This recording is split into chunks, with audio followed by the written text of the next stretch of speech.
Hello guys, അപ്പം നമുക്ക് നമ്മുടെ സദ്യയിലൊക്കെ വിളമ്പുന്ന നല്ല ടേസ്റ്റി ആയിട്ടുള്ള കറുപ്പ് കളറുള്ള കട്ടിപ്പുളിഞ്ചില്ലേ, അതുണ്ടാക്കാം കേട്ടോ. അപ്പോൾ അതിന് വേണ്ടത് ഇഞ്ചി, പച്ചമുളക്, കറിവേപ്പില, വാളംപുളി വെള്ളത്തിലിട്ടിട്ട് വെച്ചിട്ടുണ്ട്, പിന്നെ ഉണക്കമുളക്. അപ്പോൾ നമ്മൾ ചട്ടി ചൂടായാലേക്ക് വെളിച്ചെണ്ണ ഒഴിച്ചിട്ട് കടുക് പൊട്ടിക്കുക കേട്ടോ.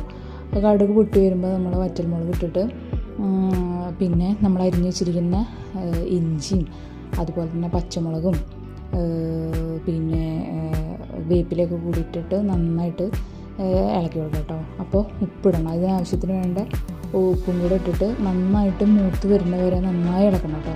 അത് നന്നായി മൂത്ത് വന്നു കഴിഞ്ഞാൽ നമ്മൾ വാളംപൊടി പിഴിഞ്ഞിട്ട് അതിലൊഴിക്കുക. ആ ചാറയിൽ ഒഴിച്ചിട്ട് ഞാൻ 3 അച്ച് ശർക്കര ഇട്ടേക്കണം കേട്ടോ. എന്നിട്ട് നന്നായിട്ട് ആ വെള്ളമൊക്കെ ഒന്ന് വറ്റി നല്ല ലേഹ്യമൊക്കെ ഉണ്ടാക്കില്ലേ നമ്മൾ, ആ ലേഹ്യമൊക്കെ ഉണ്ടാക്കുന്ന പരിവാണ് കേട്ടോ.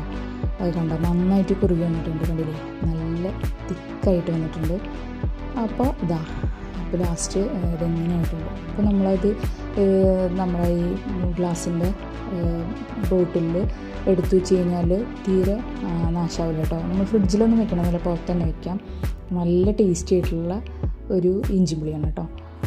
അപ്പോൾ നമ്മളെ ചാനൽ സബ് ചെയ്യാൻ മറക്കരുത് കേട്ടോ. Okay, thank you.